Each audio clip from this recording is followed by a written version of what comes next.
So ഇന്നത്തെ ക്ലാസ്സിൽ നമ്മൾ ഡിസ്കസ് ചെയ്യാൻ പോകുന്നത് ന്യൂ പബ്ലിക് അഡ്മിനിസ്ട്രേഷൻ, അതായത് പബ്ലിക് അഡ്മിനിസ്ട്രേഷനിൽ വന്നിട്ടുള്ള ചേഞ്ചുകൾ എന്തൊക്കെയാണ്, ഇല്ലെങ്കിൽ അവരുടെ ആ ഒരു ഫോക്കസ് എന്തിലേക്ക് കൺവേർട്ടഡ് ആയിരിക്കുന്നു, നിലവിലുള്ള ആ ഒരു തിയറി മാറി പുതിയൊരു ട്രെൻഡ് എങ്ങനെയാണ് എത്തിച്ചേർന്നത് എന്നുള്ള കാര്യങ്ങളൊക്കെയാണ് ന്യൂ പബ്ലിക് അഡ്മിനിസ്ട്രേഷനിൽ നമ്മൾ പറയാൻ പോകുന്നത്. അപ്പം നോർമലി പറയുന്നത് പബ്ലിക് അഡ്മിനിസ്ട്രേഷനിലെ ഒരു റീസെന്റ് ട്രെൻഡ് അല്ലെങ്കിൽ ഒരു പുതിയ ട്രെൻഡ് എന്നുള്ള രീതിയിലാണ് ന്യൂ പബ്ലിക് അഡ്മിനിസ്ട്രേഷൻ ഇൻട്രൊഡ്യൂസ് ചെയ്യുന്നത്.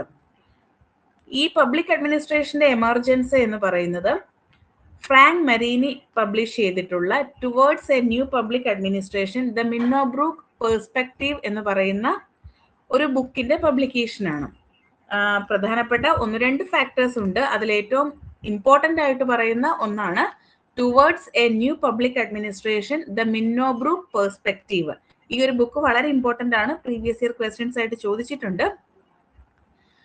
ഫ്രാങ്ക് മരീനിയാണ് towards a new public administration the Minnowbrook perspective എന്ന ബുക്ക് പബ്ലിഷ് ചെയ്തിരിക്കുന്നത് ഇൻ 1971.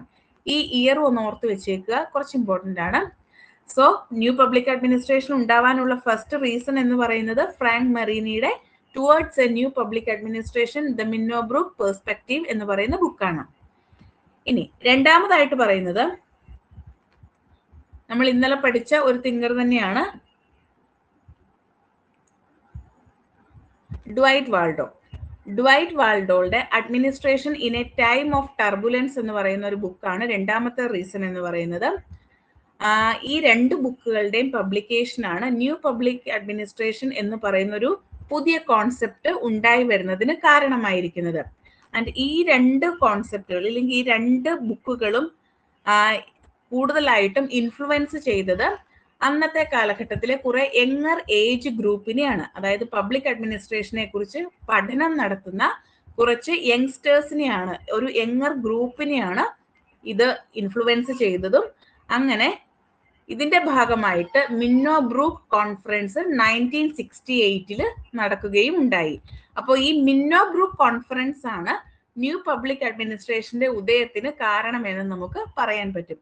പൊതുവെ അങ്ങനെ ക്വസ്റ്റ്യൻ ചോദിക്കാറുണ്ട്, ന്യൂ പബ്ലിക് അഡ്മിനിസ്ട്രേഷനുമായി അസോസിയേറ്റ് ചെയ്ത് നിൽക്കുന്ന കോൺഫറൻസ് ഏതാണ്? ഫിലാഡൽഫിയ കോൺഫറൻസ്, ഹണി റിപ്പോർട്ട് എന്നൊക്കെ പറഞ്ഞ് നമുക്ക് കുറെ ലിസ്റ്റുകളുണ്ട്. അതിൽ ഏറ്റവും പ്രധാനപ്പെട്ട, ഇല്ലെങ്കിൽ അതിന്റെ പ്രധാനപ്പെട്ട ആൻസർ ആയിട്ട് വരുന്നത് മിന്നോബ്രൂക്ക് കോൺഫറൻസ് ഹെൽഡ് ഇൻ 1968 ആണ്. ഓക്കെ, ക്ലിയർ ആയല്ലോ? ക്ലിയർ ആയോ? ന്യൂ പബ്ലിക് അഡ്മിനിസ്ട്രേഷന്റെ എമർജൻസി എന്താണെന്ന് മനസ്സിലായോ? ന്യൂ പബ്ലിക് അഡ്മിനിസ്ട്രേഷൻ എന്ന് പറയുന്നത് പബ്ലിക് അഡ്മിനിസ്ട്രേഷനിലെ ഒരു പുതിയ ട്രെൻഡാണ്. 2 പ്രധാനപ്പെട്ട ബുക്കുകളുടെ പബ്ലിക്കേഷനാണ് ന്യൂ പബ്ലിക് അഡ്മിനിസ്ട്രേഷൻ എന്ന് പറയുന്ന കോൺസെപ്റ്റിന്റെ എമർജൻസിന് കാരണമായിട്ടുള്ളത്. ഒന്നാമതായിട്ട് പറയുന്നത് ഫ്രാങ്ക് മറീനി പബ്ലിഷ് ചെയ്തിട്ടുള്ള towards new public administration a Minnowbrook perspective. രണ്ടാമത്തേത് ഡ്വൈറ്റ് വാൾഡോയുടെ administration in a time of turbulence. ഇത് 2 പ്രധാനമായിട്ടും ന്യൂ പബ്ലിക് അഡ്മിനിസ്ട്രേഷന്റെ എമർജൻസിന് കാരണമായിട്ടുള്ളത്. പിന്നെ പറഞ്ഞു, ഈ പറയുന്ന ന്യൂ പബ്ലിക് അഡ്മിനിസ്ട്രേഷൻ എന്ന് പറയുന്നത് കൂടുതലായിട്ടും ഇൻഫ്ലുവൻസ് ചെയ്തത് യങ്ങർ ഗ്രൂപ്പിനെയാണ്. അതായത് ഈ 2 ബുക്കുകളുടെയും ഇൻഫ്ലുവൻസ് ചെയ്തിട്ടുള്ളത് യങ്സ്റ്റേഴ്സിനെയാണ്. അവരുടെ ഒരു കൂട്ടായ്മയുടെ ഭാഗമായിട്ടാണ് മിന്നോബ്രൂക്ക് കോൺഫറൻസ് 1968 നടക്കുന്നത്. 2 പ്രധാനപ്പെട്ട മിന്നോബ്രൂക്ക് കോൺഫറൻസുകളാണുള്ളത്. ഒന്ന് 1968 രണ്ടാമത്തേത് 1988. അതിലേക്ക് നമുക്ക് വരാം. അതിനു മുൻപ് ഈ ന്യൂ പബ്ലിക് അഡ്മിനിസ്ട്രേഷനിൽ കുറച്ച് ആന്റി ഗോൾസ് പറയുന്നുണ്ട്. ഈ anti goals in new public administration introduce ചെയ്തിട്ടുള്ളത് റോബർട്ട് ടി ഗൊളംബിസ്കി എന്ന് പറയുന്ന ഒരു പബ്ലിക് അഡ്മിനിസ്ട്രേറ്റീവ് തിങ്കർ ആണ്. നിങ്ങളെ പേരൊക്കെ ജസ്റ്റ് പ്രൊനൗൺസിയേഷനൊക്കെ ബുദ്ധിമുട്ടായിരിക്കും, ഒന്ന് ഓർത്ത് വെച്ചാൽ മതി. അപ്പൊ റോബർട്ട് ടി ഗൊളംബിസ്കിയാണ് anti goals of new public administration introduce ചെയ്തത്. ആൻഡ് ഇതില് അദ്ദേഹം 3 ആന്റി ഗോൾസുകളെ കുറിച്ചാണ് പറയുന്നത്. അതായത് ആക്ച്വലി അവരെന്തിനെയാണ് റിജക്റ്റ് ചെയ്യുന്നത്, പബ്ലിക് അഡ്മിനിസ്ട്രേഷൻ അല്ലെങ്കിൽ ന്യൂ പബ്ലിക് അഡ്മിനിസ്ട്രേഷനിൽ അവര് റിജക്റ്റ് ചെയ്യുന്ന കാര്യങ്ങൾ എന്താണ്, അതുപോലെ തന്നെ അവർക്ക് വേണ്ട കാര്യങ്ങൾ എന്താണ്, അതിനെ അവർ ഗോൾസ് എന്നും റിജക്റ്റ് ചെയ്യുന്ന കാര്യങ്ങളെ അവർ ആന്റി ഗോൾസ് എന്നും വിളിച്ചു. അപ്പം അവരെന്താണോ റിജക്റ്റ് ചെയ്യുന്നത് അത് ആന്റി ഗോൾസ് എന്നും, അവരെന്താണോ അക്സെപ്റ്റ് ചെയ്തിരിക്കുന്നത് അതിനെ ഗോൾസ് എന്നുമാണ് അറിയപ്പെടുന്നത്. ഇത് ഇങ്ങനെ തന്നെ ചോദിക്കും.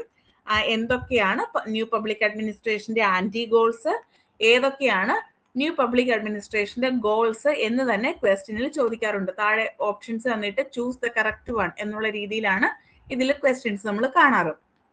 അപ്പൊ നമുക്ക് ആന്റി ഗോൾസ് എന്തൊക്കെയാണെന്ന് നോക്കാം. ഒന്നാമതായിട്ട് പറയുന്നത് ന്യൂ പബ്ലിക് അഡ്മിനിസ്ട്രേഷൻ എന്ന് പറയുന്നത് ഒരു ആന്റി പോസിറ്റിവിസ്റ്റ് ഐഡിയ ആണ്.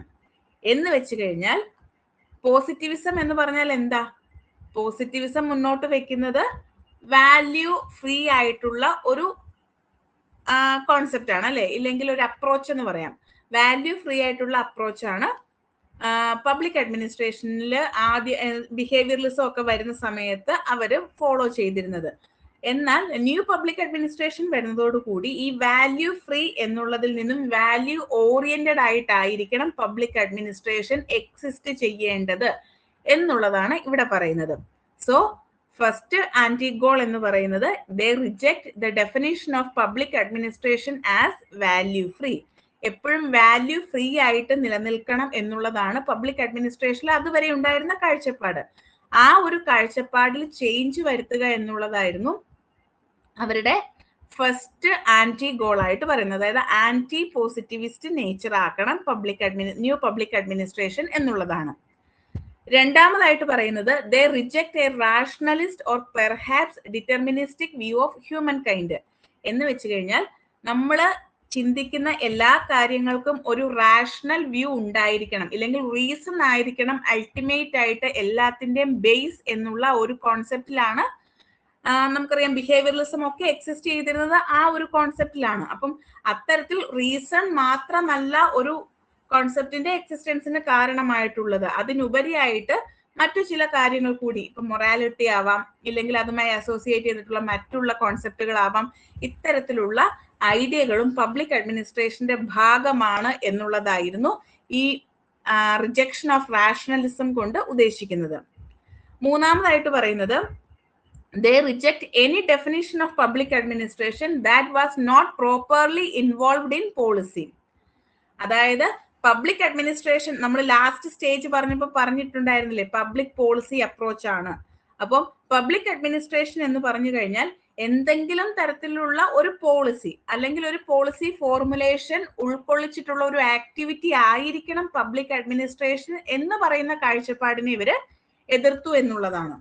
അപ്പം ആദ്യത്തെ ആന്റി ഗോൾ ആയിട്ട് പറയുന്നത് ആന്റി പോസിറ്റിവിസ്റ്റ് നേച്ചർ ആണ്. എന്ന് വെച്ച് കഴിഞ്ഞാൽ വാല്യൂ ഫ്രീ അപ്രോച്ചിനെ എതിർക്കുന്നു, റാഷണലിസ്റ്റ് അപ്രോച്ചിനെ എതിർക്കുന്നു, പോളിസി ഇൻവോൾവഡ് ആയിട്ടുള്ള കാര്യങ്ങൾ മാത്രമാണ് പബ്ലിക് അഡ്മിനിസ്ട്രേഷൻ എന്ന് പറയുന്ന ആ ഒരു ഡെഫിനിഷനെയും ഇവര് റിജക്ട് ചെയ്യുകയാണ് ചെയ്യുന്നത്. ക്ലിയർ ആയോ?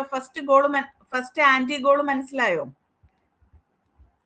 അതിന്റെ കോമൺ ഐഡിയ ആന്റി പോസിറ്റിവിസ്റ്റ് ആണ്. അതിനുള്ളിൽ വരുന്നതാണ് വാല്യൂ ഫ്രീ അപ്രോച്ചിനെ റിജക്ട് ചെയ്യുന്നു, റാഷണലിസ്റ്റ് അപ്രോച്ചിനെ റിജക്ട് ചെയ്യുന്നു, അതുപോലെ തന്നെ definition of public administration that was not properly involved in policy എന്ന് പറയുന്ന ആ ഒരു ഡെഫിനിഷനെ റിജക്ട് ചെയ്യുന്നു എന്നുള്ളത്.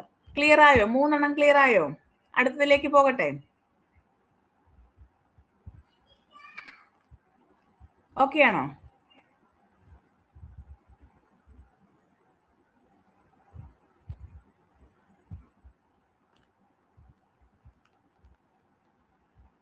ഓക്കെ, ഇനി രണ്ടാമത്തെ ടോപ്പിക് എന്ന് പറയുന്നത്, അല്ലെങ്കിൽ രണ്ടാമത്തെ ആന്റി ഗോൾ എന്ന് പറയുന്നത് ആന്റി ടെക്നിക്കൽ എന്നുള്ളതാണ്.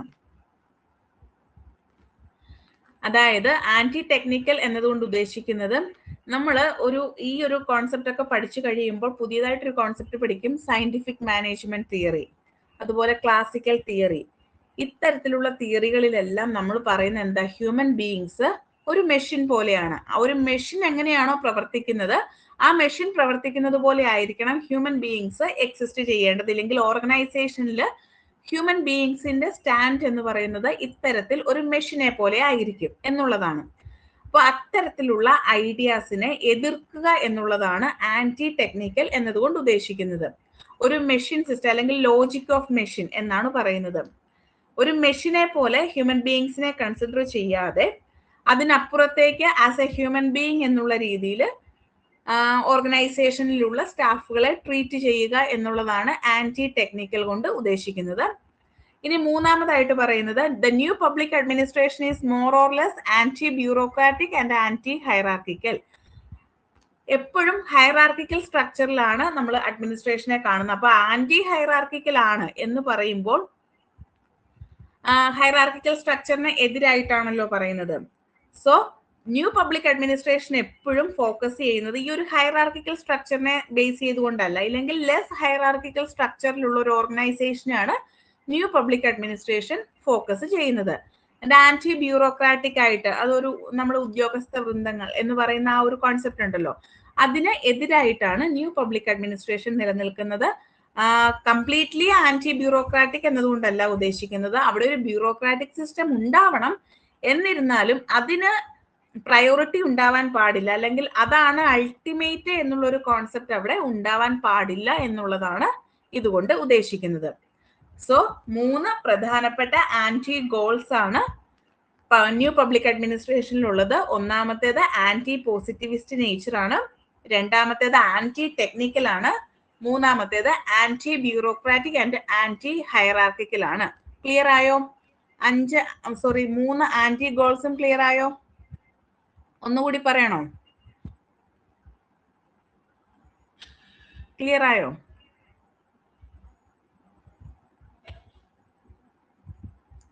ഓക്കെ, ഇനി നമുക്ക് ഇതിന്റെ ഗോൾസിലേക്ക് പോകാം.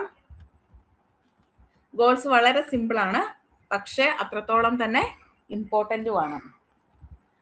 ഗോൾസിനെ കുറിച്ച് പറയുമ്പോൾ 5 പ്രധാനപ്പെട്ട ഗോൾസ് ആണെന്ന് ഞാൻ പറഞ്ഞല്ലോ. ഇത് നമ്മൾ ഡീറ്റെയിൽ ചെയ്തൊന്നും പഠിക്കേണ്ട, ജസ്റ്റ് ഈ ടേംസ് മാത്രം പഠിച്ചാൽ മതി. മുകളിലെ അതായത് ആന്റി ഗോൾസിൽ ചിലപ്പോൾ നിങ്ങൾക്ക് അസേർഷൻ ബേസ്ഡ് ക്വസ്റ്റ്യൻ കിട്ടാം, അതുകൊണ്ടാണ് അതൊരു കുറച്ച് ഡീറ്റെയിൽ ചെയ്ത് പറഞ്ഞിട്ടുള്ളത്. നമുക്കൊരു 5 to 6 assertion based questions question പേപ്പറിൽ കാണാറുണ്ട്. അത്തരത്തിലുള്ള ക്വസ്റ്റ്യൻസിന് ആപ്റ്റ് ആയിട്ടുള്ള ഒരു ക്വസ്റ്റ്യൻ ആണ് anti goals of new public administration എന്ന് പറയുന്നത്. സോ അത് കുറച്ച് ഡീറ്റെയിൽ ആയിട്ട് പറയുന്നു. ഇത് ഡയറക്റ്റ് ആയിട്ട് ഗോൾസ് എന്താണ്, ഇല്ലെങ്കിൽ താഴെ പറയുന്നവയിൽ ഏതാണ് goals of new public administration അല്ലാത്തത്, അതുപോലെ തന്നെ ആയിരിക്കുന്നത്, ഈ ഒരു രീതിയിലാണ് ക്വസ്റ്റ്യൻ പേപ്പറിൽ പൊതുവെ നമ്മൾ കാണുന്നത്. സോ പോയിന്റുകൾ മാത്രം പഠിച്ചാൽ മതി. അപ്പൊ goals of new public administration എന്ന് പറയുന്നത് ഒന്നാമത്തേത് റെലവൻസ് ആണ്, രണ്ടാമത്തേത് വാല്യൂസ്, മൂന്നാമത്തേത് സോഷ്യൽ ഇക്വിറ്റി, നാലാമത്തേത് ചേഞ്ച്, അഞ്ചാമത്തേത് ക്ലയന്റ് ഫോക്കസ്. 5 പ്രധാനപ്പെട്ട പോയിന്റുകൾ. ഈ പ്രധാനപ്പെട്ട പോയിന്റുകൾ നിങ്ങൾ പഠിച്ചു വെക്കുക, ഓർഡറിൽ തന്നെ പഠിച്ചു വെക്കുക. ചിലപ്പോൾ ഇത് ഓർഡറിൽ തന്നെ ചോദിക്കാറുണ്ട്, അതുകൊണ്ട് ഓർഡറിൽ തന്നെ പഠിച്ചു വെക്കുക. Relevance, values, social equity, change, client focus. ഇത്രയുമാണ് goals of new public administration എന്ന് പറയുന്നത്. ഇനി ഈ ന്യൂ പബ്ലിക് അഡ്മിനിസ്ട്രേഷനുമായി അസോസിയേറ്റ് ചെയ്തിട്ട് കുറച്ച് റിപ്പോർട്ടുകൾ, കോൺഫറൻസുകൾ ഒക്കെ നടന്നിട്ടുണ്ട്. അപ്പോൾ അത് ഏതൊക്കെയാണ്, ഇതിന്റെ വർഷവും ഇതിന്റെ റിപ്പോർട്ടിന്റെ പേരും ഒക്കെ പൊതുവെ ചോദിച്ചു കാണാറുണ്ട്. ന്യൂ പബ്ലിക് അഡ്മിനിസ്ട്രേഷനുമായി അസോസിയേറ്റ് ചെയ്ത് നിൽക്കുന്നത് ഏത്, നിൽക്കാത്തത് ഏത്, ആ ഒരു രീതിയിൽ ഇത് ചോദിക്കാറുണ്ട്. അത് മാത്രമല്ല, ഈ honey report on higher education for public service ഒക്കെ ഇയർ തന്നെ ചോദിച്ചിട്ടുമുണ്ട് പ്രീവിയസ് ഇയർ ക്വസ്റ്റ്യൻ പേപ്പറിൽ. സോ ഇത് നിങ്ങൾ ബൈഹാർട്ട് ചെയ്ത് തന്നെ വെക്കുക. ന്യൂ പബ്ലിക് അഡ്മിനിസ്ട്രേഷനുമായി റിലേറ്റ് ചെയ്ത് നടന്നിട്ടുള്ള കോൺഫറൻസസ്, പബ്ലിക്കേഷൻസ്, കാര്യങ്ങളൊക്കെയാണ്, റിപ്പോർട്ടുകൾ, കാര്യങ്ങളൊക്കെയാണ് പറയുന്നത്. ഒന്നാമത്തേത് 1967 USA നിന്നും പബ്ലിക്കേഷൻ നടത്തിയിട്ടുള്ള, അല്ലെങ്കിൽ USA നിന്നുള്ള the honey report on higher education for public service ആണ്. രണ്ടാമതായിട്ട് USA നിന്ന് തന്നെ 1967 the Philadelphia conference on the theory and practice of public administration എന്നുള്ളതാണ്. ആക്ച്വലി അത് ചെയർമാൻ എന്നാണ് കേട്ടോ, എച്ച് മിസ്സായി പോയതാണ്, ചെയർമാൻ എന്നാണ്. ചെയർമാൻ ചാൾസ് വെർത്ത് ആണ്. ആ പേര് കൂടി പഠിച്ചു വെച്ചേക്കുക, അതും ചോദിക്കാറുണ്ട്. ഫിലാഡൽഫിയ കോൺഫറൻസിൽ ചെയർമാൻ ആയിട്ടിരുന്ന വ്യക്തി ആരാണ് എന്നുള്ളത് ചോദിക്കാറുണ്ട്. ഒരു എച്ച് ഉണ്ട് കേട്ടോ. ഓക്കെ, അത് വിട്ടുപോയതാണേ. അപ്പോൾ ചാൾസ് വെർത്ത് ആണ് Philadelphia conference on theory and practice of public അഡ്മിനിസ്ട്രേഷന്റെ ചെയർമാൻ എന്ന് പറയുന്നത്.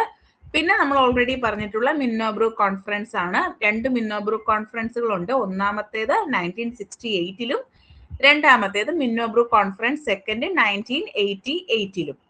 2 വർഷവും ഇമ്പോർട്ടന്റ് ആണ്, 2 കോൺഫറൻസുകളും ഇമ്പോർട്ടന്റ് ആണ്. ഓക്കെ, ഇനി നെക്സ്റ്റ് നമ്മൾ പറയുന്നത് comparison between Minnowbrook conference 1 and Minnowbrook conference 2 ആണ്. മിന്നോബ്രൂക്ക് കോൺഫറൻസ് 1 1968-ലാണ് നടക്കുന്നത്. ആൻഡ് അതിന്റെ ഒരു കോമ്പോസിഷൻ എന്ന് പറയുന്നത് നാരോവസ്റ്റ് ആണ്. എന്ന് വെച്ച് കഴിഞ്ഞാൽ നാരോവർ കോമ്പോസിഷൻ ആണ്. പൊളിറ്റിക്കൽ സയൻസ് ബാക്ക്ഗ്രൗണ്ടിൽ നിന്നുള്ള പാർട്ടിസിപ്പൻസ് മാത്രമാണ് മിന്നോബ്രൂക്ക് 1-ല് ജോയിൻ ചെയ്തിരുന്നത്.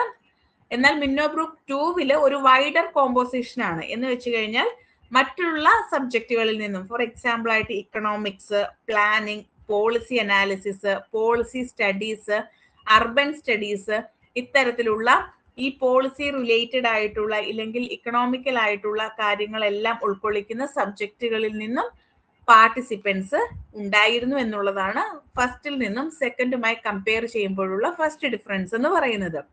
മിന്നോബ്രൂക്ക് 1-ല് നാരോ കോമ്പോസിഷൻ ആണ്. ഓൺലി പൊളിറ്റിക്കൽ സയൻസ് ബാക്ക്ഗ്രൗണ്ടിൽ നിന്നുള്ള പാർട്ടിസിപ്പൻസ് മാത്രമാണ് ഉണ്ടായിരുന്നത്. രണ്ടാമത്തേത് വൈഡർ കോമ്പോസിഷൻ ആണ്. Participants from economics, planning, policy analysis, policy studies and urban studies. Jisha പറഞ്ഞത് എനിക്ക് ക്ലിയർ ആയില്ലല്ലോ, ഒന്നുകൂടെ പറയാമോ?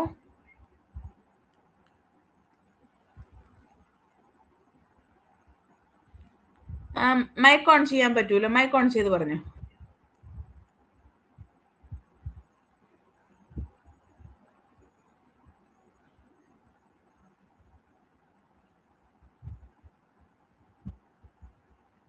കേൾക്കാവോ?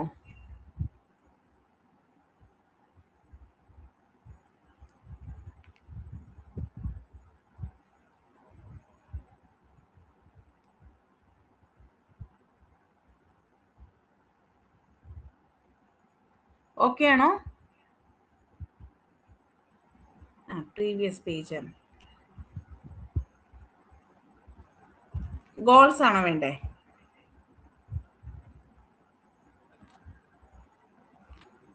എന്റെ മൈക്ക് ഓൺ ആണല്ലോ, ഞാൻ പറയുന്നത് കേൾക്കുന്നില്ലേ? Okay, okay okay.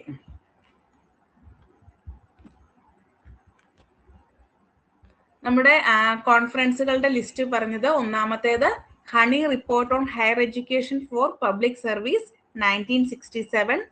രണ്ടാമത്തേത് the Philadelphia conference on the theory and practice of public administration 1967. അതിന്റെ ചെയർമാൻ ചാൾസ് വർത്ത് ആയിരുന്നു. മൂന്നാമത്തേത് ദ മിന്നോബ്രൂക്ക് കോൺഫറൻസ് 1 1968. നാലാമത്തേത് ദ മിന്നോബ്രൂക്ക് കോൺഫറൻസ് 1988-ല് സെക്കൻഡ് വൺ. ക്ലിയർ ആയല്ലോ? ഓക്കെ ആണോ? അടുത്ത സ്ലൈഡിലോട്ട് പോട്ടെ.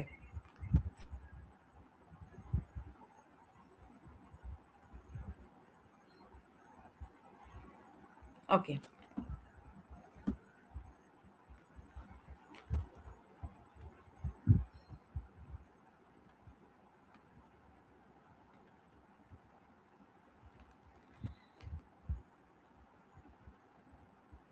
മിന്നോബ്രൂക്ക് 1-ഉം മിന്നോബ്രൂക്ക് 2-ഉം തമ്മിലുള്ള കമ്പാരിസൺ ആണ് നമ്മൾ പറയുന്നത്. ഇതിൽ ഫസ്റ്റ് ഞാൻ പറഞ്ഞു മിന്നോബ്രൂക്ക് 1 നാരോ കോമ്പോസിഷൻ ആയിരുന്നു, മിന്നോബ്രൂക്ക് 2 വൈഡർ കോമ്പോസിഷൻ ആണ്. രണ്ടാമത്തെ കോൺസെപ്റ്റ് എന്ന് പറയുന്നത് മിന്നോബ്രൂക്ക് 1 റാഡിക്കൽ ഇൻ നേച്ചർ ആണ്. എന്ന് വെച്ച് കഴിഞ്ഞാൽ കുറച്ചുകൂടിയൊക്കെ ഒരു എതിർപ്പുകൾ കാര്യങ്ങളും ഒക്കെ ഉൾക്കൊള്ളിച്ചുകൊണ്ടുള്ള ഒരു കോൺഫറൻസ് ആയിരുന്നു മിന്നോബ്രൂക്ക് 1 എന്ന് പറയുന്നത്. എന്നാൽ മിന്നോബ്രൂക്ക് 2 എന്ന് പറയുന്നത് കുറച്ചുകൂടി സിവിൽ, പൊളിറ്റിക്കൽ ആൻഡ് പ്രാഗ്മാറ്റിക് എന്ന് വെച്ചാൽ കുറച്ചുകൂടി പ്രാക്ടിക്കൽ ആസ്പെക്റ്റിലുള്ള കാര്യങ്ങളായിരുന്നു മിന്നോബ്രൂക്ക് 2-വിന്റെ ഡിസ്കഷൻ ടോപ്പിക്സുകൾ എന്ന് പറയുന്നത്. So first one radical in nature ആണ്. മിന്നോബ്രൂക്ക് 2 പ്രാഗ്മാറ്റിക് ഇൻ നേച്ചർ അല്ലെങ്കിൽ പ്രാക്ടിക്കൽ ഇൻ നേച്ചർ ആണ് എന്നുള്ളതാണ് രണ്ടാമത്തെ ഐഡിയ. മൂന്നാമതായിട്ട് പറയുന്നത് മിന്നോബ്രൂക്ക് 1 എംഫസൈസ് ചെയ്തത് അല്ലെങ്കിൽ അത് ഇമ്പോർട്ടൻസ് കൊടുത്തത് റെലവൻസിന്, അതുപോലെ തന്നെ values, social equity, change, client focus. നമ്മൾ already goals of new public administration എന്ന് പറഞ്ഞ് പഠിച്ചില്ലേ? ആ ഒരു 5 ഗോൾസിനാണ് മിന്നോബ്രൂക്ക് 1 ഇമ്പോർട്ടൻസ് കൊടുത്തത് എങ്കിൽ മിന്നോബ്രൂക്ക് 2 കുറച്ചുകൂടി ലീഡർഷിപ്പിന്, അതുപോലെ തന്നെ കോൺസ്റ്റിറ്റ്യൂഷണൽ ആസ്പെക്റ്റുകൾക്ക്, ലീഗൽ പെർസ്പെക്റ്റീവുകൾക്ക്, ടെക്നോളജിക്ക്, ഇങ്ങനെയുള്ള കാര്യങ്ങൾക്കൊക്കെയാണ് ഇമ്പോർട്ടൻറ്റ്. കുറച്ചുകൂടെ അഡ്വാൻസ്ഡ് ആയിട്ടുള്ള ഒരു രീതിയിലാണ് മിന്നോ ബ്രൂക്ക് 2 ഫോക്കസ് ചെയ്തിരുന്നത്. So emphasis on relevance, values, social equity, change and client focus ആണ് മിന്നോ ബ്രൂക്ക് 1ന്റെ സിഗ്നിഫിക്കൻസ് സിഗ്നിഫിക്കൻസ് കൊടുത്തത് എങ്കിൽ മിന്നോ ബ്രൂക്ക് 2 സിഗ്നിഫിക്കൻസ് കൊടുത്തത് leadership, constitutional and legal perspective, technology തുടങ്ങിയ കാര്യങ്ങൾക്കാണ്. പിന്നെ മിന്നോ ബ്രൂക്ക് 1 എന്ന് പറയുന്നത് ആന്റി ബിഹേവിയറിലാണ്. നമ്മൾ തുടക്കത്തിൽ പറഞ്ഞില്ലേ, വാല്യൂ ഫ്രീ ആയിട്ടല്ല പബ്ലിക് അഡ്മിനിസ്ട്രേഷൻ നിലനിൽക്കേണ്ടത്, വാല്യൂ ഓറിയന്റഡ് ആയിട്ടാണ് നിലനിൽക്കേണ്ടത് എന്നുള്ളത്. അത് ബിഹേവിയറലിസത്തിന്റെ ഐഡിയ അല്ലേ, എംപിരിക്കൽ ഇൻ നേച്ചർ എന്നുള്ളത്. അപ്പൊ ആന്റി ബിഹേവിയറലായിട്ടാണ് മിന്നോ ബ്രൂക്ക് 1 നിലനിൽക്കുന്നത്. എന്നാൽ മിന്നോ ബ്രൂക്ക് 2 കുറച്ചുകൂടിയൊക്കെ ഒരു ബിഹേവിയറലിസത്തിന്, അതുപോലെ തന്നെ സോഷ്യൽ ഫാക്ടുകൾക്ക്, കാര്യങ്ങൾക്കൊക്കെ ഇമ്പോർട്ടൻസ് കൊടുത്തിട്ടാണ് നിലനിൽക്കുന്നത് എന്നുള്ളതാണ് രണ്ടാമത്തേതിന്റെ മറ്റൊരു ക്യാരക്ടറിസ്റ്റിക്സ് എന്ന് പറയുന്നത്. അപ്പൊ ഇത്രയുമാണ് മിന്നോ ബ്രൂക്ക് 1ഉം മിന്നോ ബ്രൂക്ക് 2ഉം തമ്മിലുള്ള comparison. Minnowbrook 1 narrow concept ആണ്, മിന്നോ ബ്രൂക്ക് 2 വൈഡർ കോമ്പോസിഷൻ ആണ്. റാഡിക്കൽ ഇൻ നേച്ചർ ആണ് Minnowbrook 1, practical in nature ആണ് മിന്നോ ബ്രൂക്ക് 2. റെലവൻസിനും വാല്യൂസിനും social equity, change, client focus, ഇത്തരത്തിലുള്ള കാര്യങ്ങൾക്കാണ് 1 ഇമ്പോർട്ടൻസ് കൊടുത്തത് എങ്കിൽ leadership, constitution and legal perspective, technology തുടങ്ങിയ കാര്യങ്ങൾക്കാണ് സെക്കൻഡ് 1 ഇമ്പോർട്ടൻസ് കൊടുത്തത്. മിന്നോ ബ്രൂക്ക് 1 ആന്റി ബിഹേവിയറിലാണ്, മിന്നോ ബ്രൂക്ക് 2 കുറച്ചുകൂടിയൊക്കെ ബിഹേവിയറലിസത്തിന് സപ്പോർട്ട് ചെയ്യുന്ന ഒരു കോൺസെപ്റ്റ് ആണ്. ക്ലിയർ ആയോ? ന്യൂ പബ്ലിക് അഡ്മിനിസ്ട്രേഷൻ ക്ലിയർ ആയോ? നമ്മൾ ഇനി അടുത്ത ടോപ്പിക്കിലേക്ക് പോവുകയാണ്. ക്ലിയർ ആയോ? ഓക്കെ ആണോ?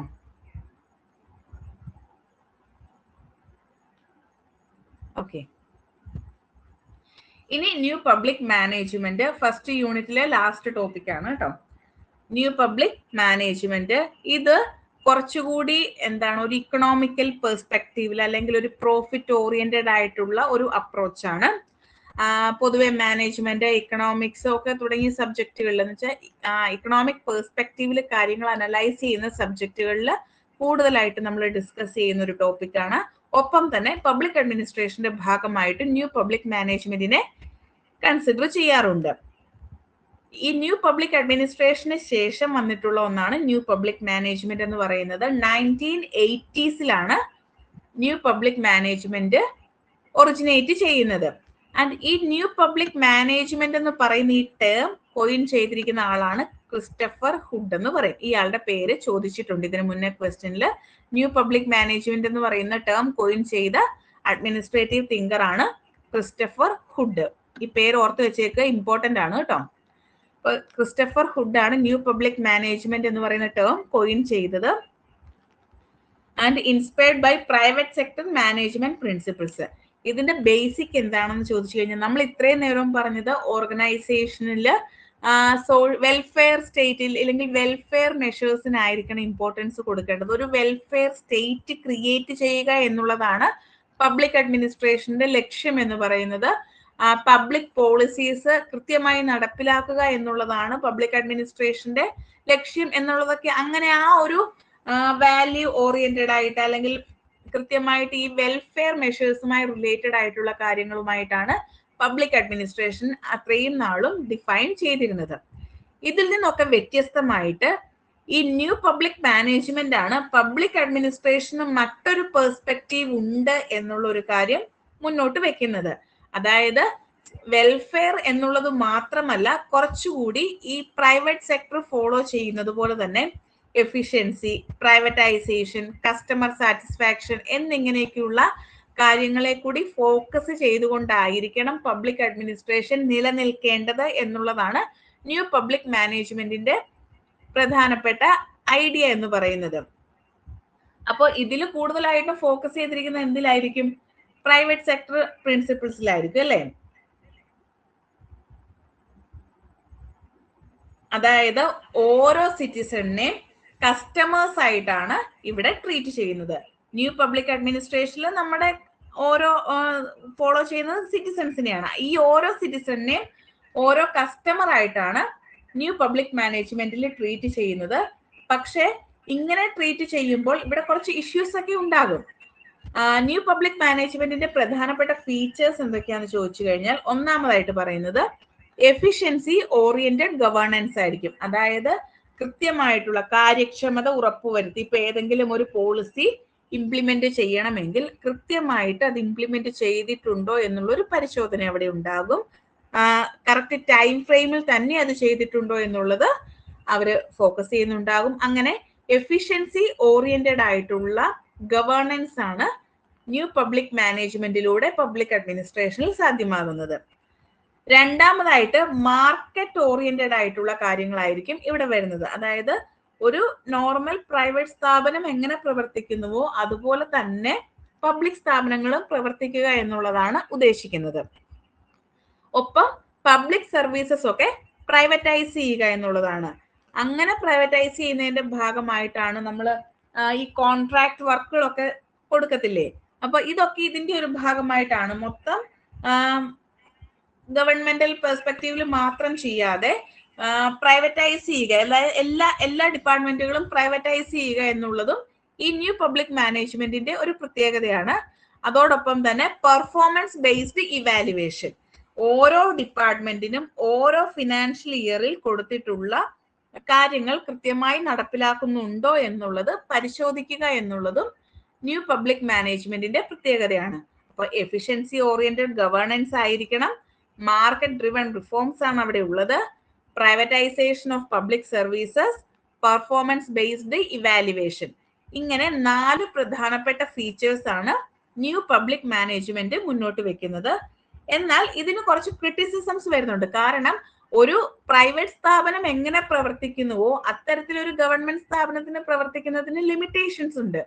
കാരണം അതിന്റെ അതോറിറ്റീസ് വേറെയാണ്, ഹൈറാർക്കിക്കൽ സ്ട്രക്ചർ കൂടുതലാണ്, ലീഡർഷിപ്പ് കൂടുതലാണ്, ട്രാൻസ്പെറൻസി ഉണ്ടാവണം, അക്കൗണ്ടബിൾ ആയിരിക്കണം, ഇങ്ങനെ കുറെ കാര്യങ്ങൾ നമ്മൾ പഠിച്ചു. അപ്പം ഇതെല്ലാം നിലനിർത്തണമെങ്കിൽ ഈ NPM ഫോളോ ചെയ്യുന്ന ഫീച്ചേഴ്സ് കൊണ്ട് നമുക്ക് സാധ്യമാക്കാൻ പാടാണ്. NPM ഫോളോ ചെയ്യുമ്പോൾ ഉണ്ടാവുന്ന പ്രധാനപ്പെട്ട പ്രശ്നം എന്താണെന്ന് ചോദിച്ചു കഴിഞ്ഞാൽ അവിടെ കറപ്ഷൻ കൂടുതലായിരിക്കും. കാരണം ഒട്ടുമിക്ക ഡിപ്പാർട്ട്മെന്റുകളെയും പ്രൈവറ്റൈസ് ചെയ്തു കഴിയുമ്പോഴേക്കും കറപ്ഷൻ ഉള്ള പോസിബിലിറ്റി കൂടുതലാണ്. നെപ്പോട്ടിസം, അതായത് ഈ സ്വജനപക്ഷപാതം എന്ന് പറയുന്ന ഒരു സംഭവം ഉണ്ടല്ലോ, അത്തരത്തിലുള്ള കാര്യങ്ങൾക്കൊക്കെ കൂടുതൽ ചാൻസസ് അവിടെ ഉണ്ടാകും. അതുപോലെ തന്നെ പബ്ലിക് വെൽഫെയർ എന്നതിനേക്കാൾ ഉപരി പ്രോഫിറ്റ് ഓറിയന്റഡ് ആയിട്ടായിരിക്കും ഇവർ പ്രവർത്തിക്കുക. കാരണം ഒരു ബിസിനസ് സ്ഥാപനം, ഒരു പ്രൈവറ്റ് ബിസിനസ് സ്ഥാപനം എങ്ങനെ പ്രവർത്തിക്കുന്നുവോ അതുപോലെ തന്നെ പ്രോഫിറ്റ് ഓറിയന്റഡ് ആയിട്ടുള്ള പ്രവർത്തന രീതികളായിരിക്കും, ആക്ടിവിറ്റീസ് ആയിരിക്കും പബ്ലിക് അഡ്മിനിസ്ട്രേഷനിൽ ഉണ്ടാകുക. അത്തരത്തിൽ ഉണ്ടായിക്കഴിഞ്ഞാൽ പൊതുവെ പബ്ലിക് അഡ്മിനിസ്ട്രേഷന്റെ ലക്ഷ്യം എന്താണ്? ജനക്ഷേമം ഉറപ്പുവരുത്തുക എന്നുള്ളതാണ്. ആ ഒരു ചിന്തയിൽ നിന്നും മാറി ഒരു പ്രോഫിറ്റ് ഓറിയന്റഡ് ആയിട്ടുള്ള ഒരു കോൺസെപ്റ്റ് ആയിട്ട് പബ്ലിക് അഡ്മിനിസ്ട്രേഷൻ മാറാനുള്ള ചാൻസ് കൂടുതലാണ് എന്നുള്ളത് ന്യൂ പബ്ലിക് മാനേജ്മെന്റിന്റെ വലിയൊരു ക്രിറ്റിസിസം ആയിട്ട് പറയാറുണ്ട്. സോ ക്ലിയർ ആയോ? ഇത്രയും ഭാഗം ക്ലിയർ ആയോ? ന്യൂ പബ്ലിക് മാനേജ്മെന്റ് ക്ലിയർ ആയോ? ഒന്നുകൂടെ പറയണോ? ക്ലിയർ ആയോ? ഓക്കെ. അപ്പൊ നമ്മൾ ഇന്നലെ പഠിച്ചതും ഇന്ന് പഠിച്ചതുമായിട്ടുള്ള പോർഷൻസിൽ നിന്നും ഇതുവരെ പ്രീവിയസ് ഇയർ വന്നിട്ടുള്ള ക്വസ്റ്റ്യൻസ് ഡിസ്കസ് ചെയ്താലോ?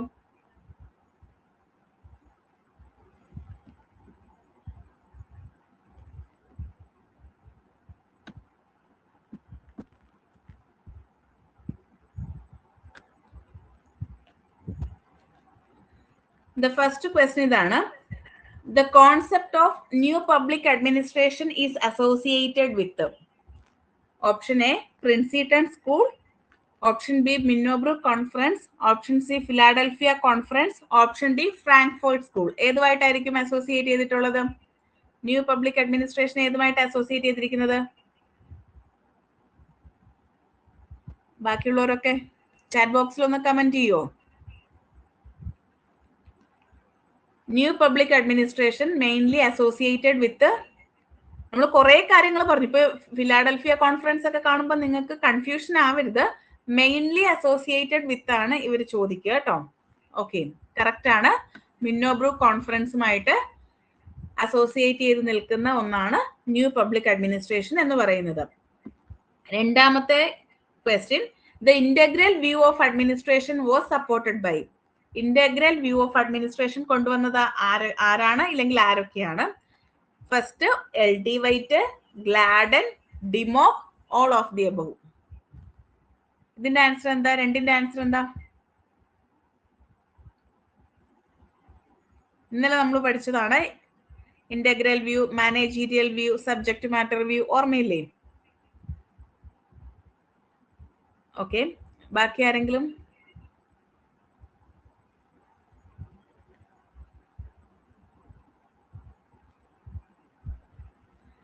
എല്ലാവരും എ ആണോ പറയുന്നത്? മെജോറിറ്റി എ ആണ് അല്ലേ? അപ്പം ആദ്യം തന്നെ ഞാൻ ആ ഇതിലേക്ക് സ്ലൈഡിലേക്ക് കൊണ്ടുപോകാം, എന്നിട്ട് പറഞ്ഞുതരാം.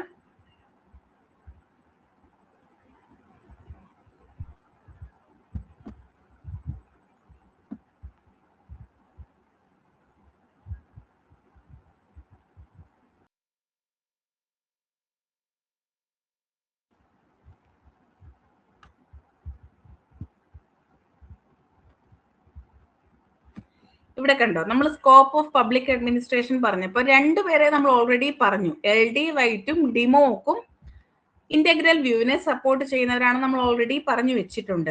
പക്ഷെ ഈ ഒരു ക്വസ്റ്റ്യൻ വന്നു കഴിഞ്ഞപ്പം ഇതിനകത്ത് നമ്മൾ പറയാത്ത ഒരാളുടെ പേര് വന്നിട്ടുണ്ട്. പക്ഷെ നിങ്ങൾക്ക് എൽ ഡി വൈറ്റും ഡിമോക്കും അതിലുണ്ട് എന്ന് ഓൾറെഡി നോട്ടിൽ കിട്ടിയിട്ടുണ്ടല്ലോ, ഇല്ലെങ്കിൽ നമ്മൾ ഓൾറെഡി പഠിച്ചിട്ടുണ്ടല്ലോ. അങ്ങനെയാണെങ്കിൽ ഈ ക്വസ്റ്റ്യന്റെ ആൻസർ എന്തായിരിക്കും വരിക?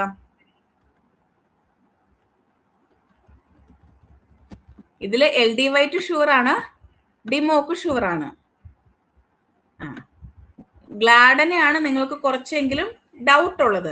അങ്ങനെയാണെങ്കിൽ തന്നെ പിന്നുള്ള ഓപ്ഷൻ ഇവിടെ ഓൾ ഓഫ് ദി എബവ് അല്ലേ? So the answer will be all of the above. തെറ്റിക്കരുത് കേട്ടോ, ചാടി കയറി ഇന്റഗ്രൽ വ്യൂ എന്ന് കാണുമ്പോഴേ എൽ ഡി വൈറ്റിനെ കയറി മാർക്ക് ചെയ്യരുത്. ഇങ്ങനെയാണ് നമ്മുടെ മാർക്ക് നഷ്ടപ്പെടുന്നത്. ഇത് മനസ്സിലാക്കാൻ വേണ്ടിയാണ്. ഇത് ഓൾറെഡി പ്രീവിയസ് ഇയർ ക്വസ്റ്റൻ ആണ്. ഇത് ആഡ് ചെയ്തതിന്റെ കാരണം ഇത് തന്നെയാണ്. നമ്മൾ പഠിച്ചതാണല്ലോ എന്ന് കരുതിയിട്ട് ആദ്യം തന്നെ നമുക്ക് ഏറ്റവും അറിയാവുന്ന ആളെ കൊണ്ട് മാർക്ക് ചെയ്യും, നമ്മുടെ മാർക്ക് കളയും. സോ ഇത് മറന്നു പോകരുത്. ഇന്റഗ്രൽ വ്യൂ പറഞ്ഞിരിക്കുന്നവരാണ് എൽ ഡി വൈറ്റും അതെ, ഗ്ലാഡനും അതെ, അതുപോലെ ഡിമോക്കും അതെ എന്നുള്ളത് ഓർത്തു വെച്ചേക്കുക. ഓക്കെ, ക്ലിയർ ആണല്ലോ? ഇനി ഇപ്പൊ നമ്മൾ പഠിച്ചതാണ് new public administration give emphasis to. New public administration focus ചെയ്യുന്ന, ഗീവ് എംഫസിസ് എന്ന് പറഞ്ഞാൽ എന്താ? ഗോൾസ് ആണോ ആന്റി ഗോൾസ് ആണോ? ആന്റി ഗോൾസ് എന്ന് വെച്ചാൽ റിജക്ട് ചെയ്യുക എന്നുള്ളത് കൊണ്ടാണല്ലോ ഉദ്ദേശിക്കുന്നത്. അപ്പം ഗീവ് എംഫസിസ് എന്ന് പറഞ്ഞു കഴിഞ്ഞാൽ ഗോൾസ് ആയിരിക്കും. അങ്ങനെയാണെങ്കിൽ പബ്ലിക് അഡ്മിനിസ്ട്രേഷന്റെ, ന്യൂ പബ്ലിക് അഡ്മിനിസ്ട്രേഷന്റെ ഗോൾസ് ഏതൊക്കെയാണ്? ഏതൊക്കെയായിരിക്കും? ഇതിൽ എ ആണോ, ബി ആണോ, സി ആണോ, ഡി ആണോ എന്ന് നിങ്ങൾ ചൂസ് ചെയ്യുക.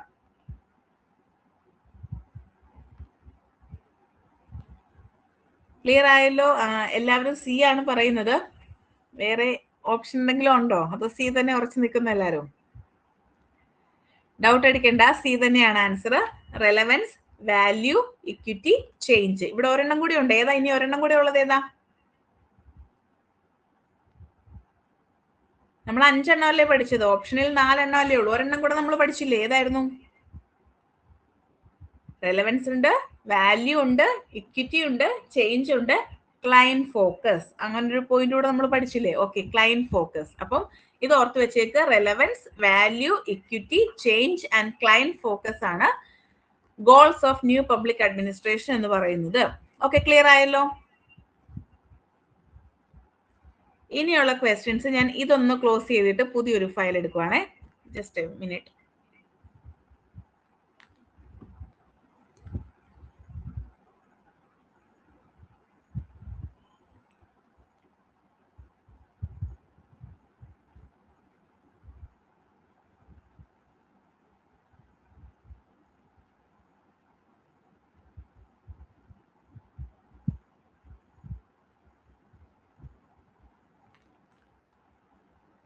സ്ക്രീൻ കാണുന്നുണ്ടോ?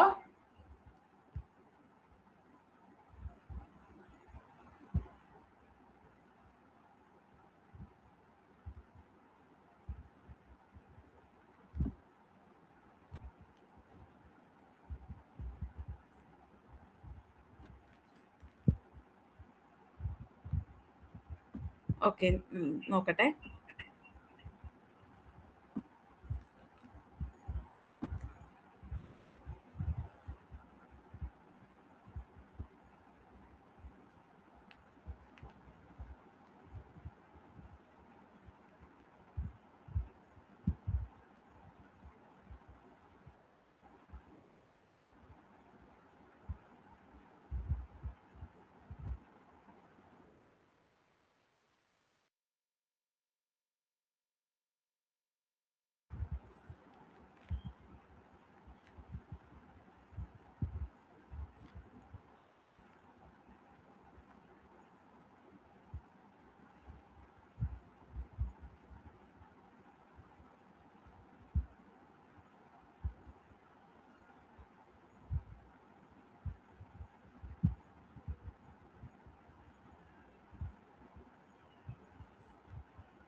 ബ്ലാങ്ക് ഫയൽ ആയിട്ടാണോ വന്നത്?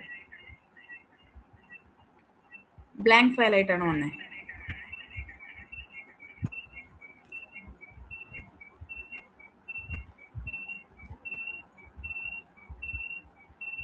ഓക്കെ, ഇപ്പൊ ഓക്കെ ആയോ?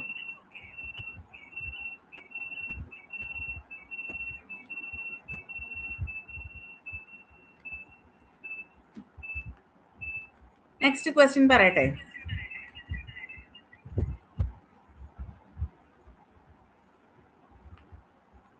Okay, next question. Which one of the following pairs is not correctly matched? താഴെ പറയുന്നവയിൽ കറക്റ്റ് ആയിട്ട് മാച്ച് ചെയ്യാത്തത് ഏതാണ്? നിങ്ങൾക്ക് തെറ്റിപ്പോവരുത്. കറക്റ്റ്ലി മാച്ച്ഡ് എന്നൊക്കെ ചിലപ്പോൾ ചെയ്യാൻ തോന്നും, പക്ഷെ ക്വസ്റ്റ്യൻ നന്നായിട്ട് വായിക്കുക. ഇത് ചിലപ്പോൾ ബോൾഡ് ആക്കിയൊന്നും തരത്തില്ല. അങ്ങനെ വന്നു കഴിഞ്ഞാൽ ക്വസ്റ്റ്യൻ നന്നായിട്ട് വായിച്ചിട്ട് മാത്രം ആൻസർ ചെയ്യുക. നോട്ട് കറക്റ്റ്ലി മാച്ച്ഡ് എന്നാണ് ചോദിച്ചിരിക്കുന്നത്. അപ്പൊ ഏതാണ് ഇതിൽ നോട്ട് കറക്റ്റ്ലി മാച്ച്ഡ്? നമ്മൾ പഠിച്ചത് വെച്ചിട്ട് ഇതിൽ ഏതാണെന്ന് പറയാൻ പറ്റുമോ?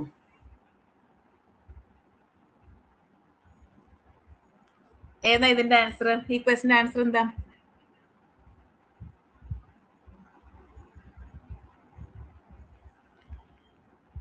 Introduction to the study of public administration എഴുതിയത് LD വൈറ്റ് ആണോ? LD വൈറ്റിന്റെ ബുക്കാണോ introduction to the study of public administration?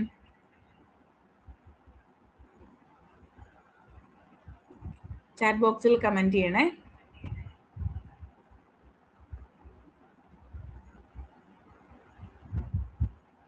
ഒന്നെങ്കിൽ ആൻസർ പറയുക, അല്ലെങ്കിൽ LD വൈറ്റിന്റെ ബുക്കിന്റെ പേരാണോ introduction to the study of public administration എന്നുള്ളത്?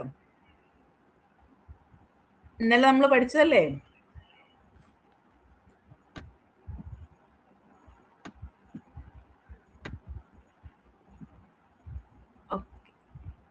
ഓപ്ഷൻ എ ആണ് പറയുന്നത് ആൻസർ ആയിട്ട്. ഓക്കെ, LD വൈറ്റിന്റെ ബുക്കാണ് introduction to the study of public administration എന്ന് പറയുന്നത്. 1926 പബ്ലിഷ് ചെയ്തിട്ടുള്ള ബുക്കാണ്. അത് നമ്മൾ ഇന്നലെ പഠിച്ചതാണ്, നോട്ടിലുണ്ട്. രണ്ടാമത്തത് WF വില്യബിയുടെ ബുക്കാണോ പ്രിൻസിപ്പിൾസ് ഓഫ് പബ്ലിക് അഡ്മിനിസ്ട്രേഷൻ എന്ന് പറയുന്നത്? അത് കറക്റ്റ് മാച്ച് ആണോ?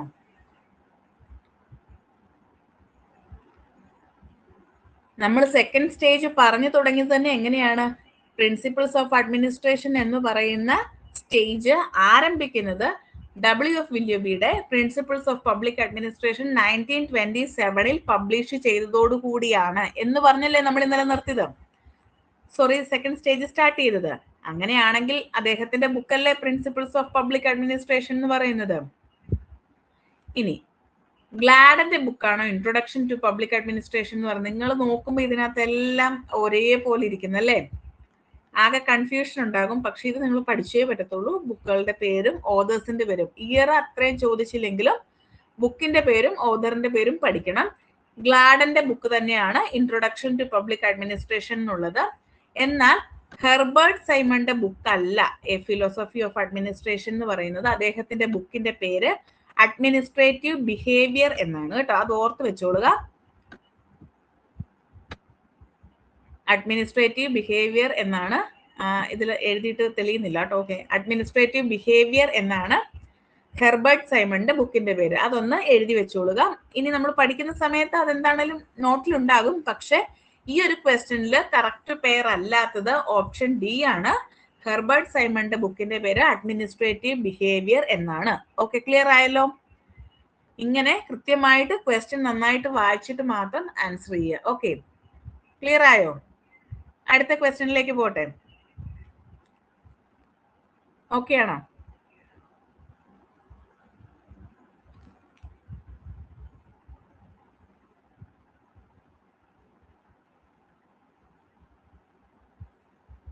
ഓക്കെ ആണല്ലോ അല്ലേ?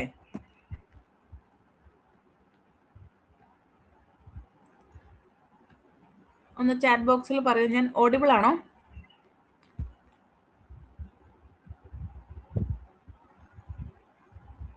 ഓക്കെ, അടുത്ത ക്വസ്റ്റ്യൻ നോക്കിക്കേ.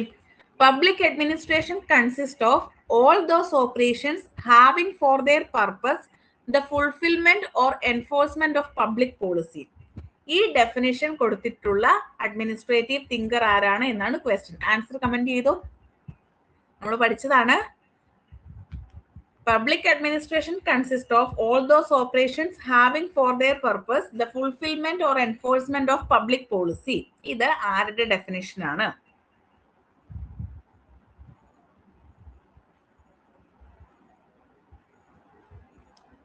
കീ ടേം ഓർത്ത് വെക്കാൻ ഞാൻ പറഞ്ഞില്ലായിരുന്നു?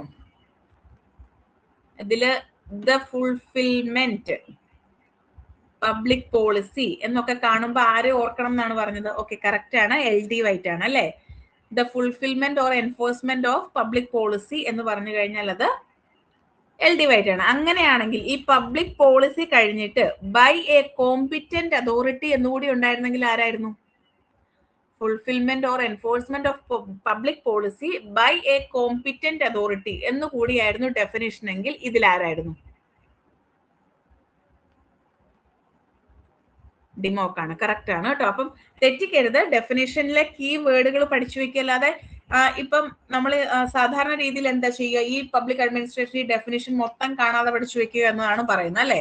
നമ്മൾ എന്ത് ചെയ്യുക? ഈ കീ വേർഡുകൾ മാത്രം പഠിച്ചു വെക്കുക. അത് മാത്രം മതി നമുക്ക് ക്വസ്റ്റ്യനിൽ നിന്ന് ആൻസർ കിട്ടിയാൽ മതിയല്ലോ. അല്ലാതെ എസ് എഴുതി മാർക്ക് വാങ്ങിക്കുക എന്നുള്ളതല്ലല്ലോ നമ്മുടെ എയിം എന്ന് പറയുന്നത്. സോ ജസ്റ്റ് കീ വേർഡ്സ് മാത്രം പഠിച്ചു വെക്കുക, ആൻസർ കണ്ടുപിടിക്കുക. ഓക്കെ, അപ്പോ ഈ ക്വസ്റ്റ്യന്റെ ആൻസർ LD വൈറ്റ് ആണ്. കറക്റ്റ് ആണ്. Next question. The acronym PostCorp was propagated by. Answer ചെയ്തോ. ആരാണ് PostCorp എന്ന് പറയുന്ന ഐഡിയ കൊണ്ടുവന്നത്? LD വൈറ്റ് ആണോ, FW റിക്സ് ആണോ, ഗള്ളിക് ആണോ, ആൽബർട്ട് വാട്ടർസൺ ആണോ? ഗള്ളിക് ആണ് അല്ലേ? ഓക്കെ, കറക്റ്റ് ആണ്. അത് എളുപ്പമുള്ള ക്വസ്റ്റ്യൻ ആയിരുന്നു അല്ലെ? ഈ രീതിയിൽ ഈ ക്വസ്റ്റ്യൻസ് ഒക്കെ ചോദിക്കുന്നത് കേട്ടോ. പൊതുവെ നോർമലി ചോദിച്ചു കാണുന്നത് ഈ ഒരു രീതിയിൽ തന്നെയാണ്. അടുത്തത് നമ്മളിപ്പോ പഠിച്ചു നിർത്തതേ ഉള്ളൂ. Towards a new public administration, a Minnowbrook perspective is a work edited by. ഇത് ആരുടെ ബുക്കായിരുന്നു? Towards a new public administration, a Minnowbrook perspective. ആരുടെ ബുക്കായിരുന്നു? നമ്മള് ഓക്കെ, വുഡ്രോ വിൽസൺ പറയുന്നുണ്ട്, ഫ്രാങ്ക് മെറീനി പറയുന്നുണ്ട്. ഓക്കെ,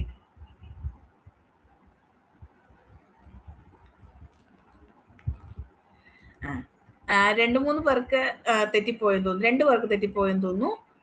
ഡി ആണ് കേട്ടോ ആൻസർ. ഫ്രാങ്ക് മെറീനിയാണ് ആൻസർ. അതായത് ന്യൂ പബ്ലിക് അഡ്മിനിസ്ട്രേഷൻ എന്ന് കാണുമ്പോഴേ ഓർത്തുള്ളൂ, ഇല്ലെങ്കിൽ മിന്നോബ്രൂക്ക് പെർസ്പെക്റ്റീവ് എന്ന് കാണുമ്പോഴേ ഓർക്കുക ഫ്രാങ്ക് മെറീനിയുടെ ബുക്കാണ്. ഇത് കഴിഞ്ഞ വർഷം ചോദിച്ച ക്വസ്റ്റ്യൻ ആണ് കേട്ടോ. Towards a new public administration, a Minnowbrook perspective is a work edited by Frank Marini. തെറ്റിച്ചേക്കരുത് കേട്ടോ. ഇദ്ദേഹത്തെ നമ്മൾ ഡെവലപ്മെന്റ് അഡ്മിനിസ്ട്രേഷനിൽ പഠിക്കും. ഇദ്ദേഹം നമ്മുടെ പബ്ലിക് ആൻഡ് പ്രൈവറ്റ് അഡ്മിനിസ്ട്രേഷന്റെ ഒരു കമ്പാരിസൺ പഠിച്ചില്ലേ, അതിനെക്കുറിച്ച് പറഞ്ഞിട്ടുള്ള ആളാണ് പോൾ ചാപ്പിൾബി എന്ന് പറയുന്നത്. പിന്നെ വുഡ്രോ വിൽസനെ നമുക്കറിയാം, ഫാദർ ഓഫ് പബ്ലിക് അഡ്മിനിസ്ട്രേഷൻ ആണ്. സോ ഫ്രാങ്ക് മെറീനിയാണ് ന്യൂ പബ്ലിക് അഡ്മിനിസ്ട്രേഷനുമായി റിലേറ്റ് ചെയ്ത് നിൽക്കുന്നത്. ഓക്കെ, ക്ലിയർ ആയല്ലോ? ഈ ബുക്കിന്റെ ഓഥർ എന്ന് പറയുന്നത് ഫ്രാങ്ക് മെറീനിയാണ്. ഇനി അടുത്തത് ഓൾറെഡി നമ്മൾ ഡിസ്കസ് ചെയ്തതാണ്. ഓപ്ഷൻസിൽ മാത്രമേ കുറച്ച് ഡിഫറൻസ് ഉള്ളൂ. Who among the following subscribed the integral view of public administration? അന്നേരം നമ്മൾ all of the above ആണ് ആൻസർ പറഞ്ഞത്. ഇവിടെ ആരാണ് ആൻസർ വരിക?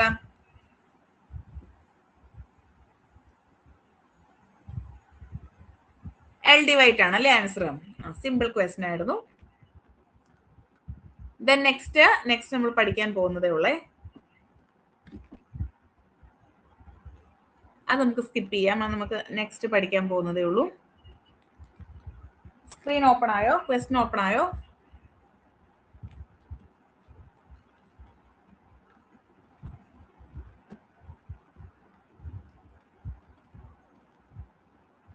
സ്ക്രീൻ കാണത്തില്ല. ഇവിടെ ഒരു എൽ ഉണ്ട്. ഇപ്പോഴും കാണത്തില്ല. ബ്ലർ ആണെങ്കിൽ അത് ഈ ആപ്പിന്റെ ആണ് കേട്ടോ. കുറച്ച് കഴിയുമ്പം സെറ്റ് ആയിക്കോളൂ. ഒരു 3-4 സെക്കൻഡ്സ് കഴിയുമ്പോൾ ഓക്കെ ആയിക്കോളൂ. ഇപ്പൊ കാണാവോ? അതിൽ ലാസ്റ്റ് ക്വസ്റ്റ്യൻ നോക്കിയാൽ മതിയേ.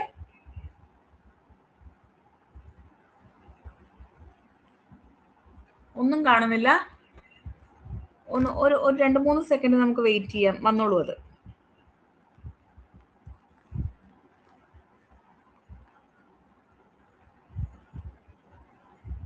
ഓക്കെ, എന്നാ ക്വസ്റ്റ്യൻ പറയട്ടെ. നിങ്ങൾക്ക് ഇതുപോലെ കുറച്ച് കോഡ്സുകൾ പഠിക്കാനുണ്ട് കേട്ടോ. അപ്പം നോർമലി റിപ്പീറ്റഡ് ആയിട്ടാണ് കോഡ്സുകൾ ചോദിക്കുന്നത്. അതിന്റെ തന്നെ ഒരു PDF നമ്മൾ തരും കേട്ടോ. കോഡ്സുകൾ മാത്രം ഉൾക്കൊള്ളിച്ചുകൊണ്ടുള്ള ഒരു PDF തരും. ബുക്സുകൾ മാത്രം ഉൾക്കൊള്ളിച്ചുകൊണ്ടുള്ള ഒരു PDF തരും. അത് മാത്രം പഠിച്ചാൽ മതിയാവും. ഓക്കെ, അപ്പം അടുത്ത ഒരു കോട്ടാണ്. Who said public administration is the heart and problem of modern government. Public administration modern ഗവൺമെന്റിന്റെ ഹാർട്ടും ഒരേ സമയം തന്നെ പ്രോബ്ലവുമാണ് എന്ന് പറഞ്ഞിരിക്കുന്നത് താഴെ പറയുന്നവയിൽ ആരാണ്? LD വൈറ്റ് ആണോ, ഗള്ളിക്കാണോ, സാക്ലർ ഹഡ്സൺ ആണോ, ഹെൻറി ഫയോൾ ആണോ? എനിക്കറിയാം നിങ്ങൾക്ക് ഇത് അറിയാൻ ഒരു ചാൻസും കാണുന്നില്ല. പക്ഷെ നിങ്ങൾക്കൊരു ഗസ് അടിക്കാലോ. ജസ്റ്റ് ഒന്ന് ചാറ്റ് ബോക്സിൽ കമന്റ് ചെയ്യൂ ആരായിരിക്കുന്നു. തെറ്റിപ്പോയാൽ പോയിക്കോട്ടെ, കുഴപ്പമൊന്നുമില്ല. ജസ്റ്റ് ഒന്ന് കമന്റ് ചെയ്യാമോ? ഇതിലൊരു ലോജിക്ക് ഞാൻ പറഞ്ഞു തരാം.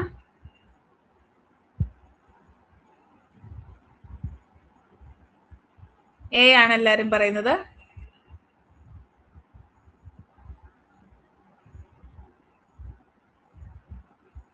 എ ബി ഒക്കെ പറയുന്നുണ്ട്. ഓക്കെ, ഇവിടെ നോക്കിക്കേ. നമ്മൾ ഈ പറയുന്ന അതിലേക്ക് വരാം. നമ്മൾ പറയുന്ന LD വൈറ്റിനെയും ഗള്ളിക്കിനെയും ഹെൻറി ഫയോളിനെ നമ്മൾ പഠിച്ചിട്ടുണ്ട് ആണല്ലോ. നമ്മൾ എവിടെയെങ്കിലും ഒക്കെ പഠിച്ചിട്ടുണ്ട്. ഇനി ഹെൻറി ഫയോളിനെ നമ്മൾ ഡീറ്റെയിൽ ആയിട്ട് പഠിക്കുകയും ചെയ്യും. അങ്ങനെയാണെങ്കിൽ നമ്മൾ ഈ സാധനം ക്ലാസ്സിൽ ഡിസ്കസ് ചെയ്യുമല്ലോ, അല്ലേ? ഈ പറയുന്ന 3 പേരാണെങ്കിൽ, അതായത് നമ്മൾ പഠിച്ചിട്ടുള്ള തിങ്കേഴ്സ് ആണെങ്കിൽ അവരുടെ പ്രധാനപ്പെട്ട പോയിന്റ്സുകൾ ഡിസ്കസ് ചെയ്യുമ്പോൾ, അവരുടെ കോഡ്സ് നമ്മൾ ഡിസ്കസ് ചെയ്യുമ്പോൾ ഇതെന്താണെങ്കിലും പറയും. Public administration is the heart and problem of modern government എന്ന് പറഞ്ഞിരിക്കുന്നത് ഇവർ 3 പേരിലാണെങ്കിൽ നമ്മൾ പറയും. പക്ഷെ നമ്മൾ പറയാത്ത ഒരു കോട്ടാണല്ലോ വന്നിരിക്കുന്നത്. ഇങ്ങനെ വരുമ്പോൾ എല്ലായിടത്തും ഇത് ആപ്ലിക്കേബിൾ ഒന്നും ആവത്തില്ല. എന്നാലും ഒരു 60% ഒക്കെ ആപ്ലിക്കേബിൾ ആവുന്ന ഒരു ലോജിക്ക് ഇതാണ്. നമുക്ക് അറിയത്തില്ലാത്ത ആളെ ചൂസ് ചെയ്യാം. ക്ലിയർ ആയി? നമുക്ക് നെഗറ്റീവ് മാർക്ക് ഒന്നും ഇല്ലല്ലോ. അപ്പം റിസ്ക് എടുക്കുന്നതിൽ പ്രശ്നമില്ല. അറിയില്ലാത്ത ആളെ ചൂസ് ചെയ്യുക. ഇയാളെ നമ്മൾ കേട്ടിട്ടുണ്ടോ? എവിടെയെങ്കിലും കേട്ടിട്ടുണ്ടോ? സാക്ലർ ഹഡ്സൺ എന്ന് പറഞ്ഞ ഒരാളെ കേട്ടിട്ടുണ്ടോ? ഇതുവരെയും പഠിച്ചതിനകത്ത് നിങ്ങൾ എന്താണേലും കേട്ടിട്ടില്ലല്ലോ. അങ്ങനെയാണെങ്കിൽ ഇദ്ദേഹമാണ് ആൻസർ എന്ന് നമുക്ക് ഫൈനലൈസ് ചെയ്യാൻ പറ്റും. ക്ലിയർ ആയോ എങ്ങനെയാണ് ആൻസറിലേക്ക് എത്തേണ്ടതെന്നുള്ളത്? ഓക്കെ ആണോ? ഈ ഒരു ലോജിക്കിൽ വേണം നമ്മൾ തിങ്ക് ചെയ്ത് ആൻസർ എഴുതാൻ. ഓക്കെ, അപ്പോൾ ഇത്രയുമാണ് പബ്ലിക് അഡ്മിനിസ്ട്രേഷനും ന്യൂ പബ്ലിക് മാനേജ്മെന്റും ന്യൂ പബ്ലിക് അഡ്മിനിസ്ട്രേഷനിൽ നിന്നും PYQൽ ചോദിച്ചിട്ടുള്ളത്. നമുക്ക് നെക്സ്റ്റ് ഒരു ചെറിയൊരു പോർഷൻ കൂടെ എടുത്ത് നിർത്തിയാലോ?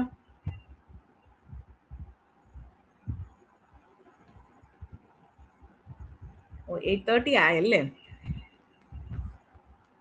അങ്ങനെയാണെങ്കിൽ നമുക്ക് അടുത്ത ദിവസം ബാക്കി നോക്കാം. ഇത് ഓക്കെ ആണോ? ഇന്നത്തെ ക്ലാസ്സിലുള്ളതെല്ലാം ഓക്കെ ആണോ?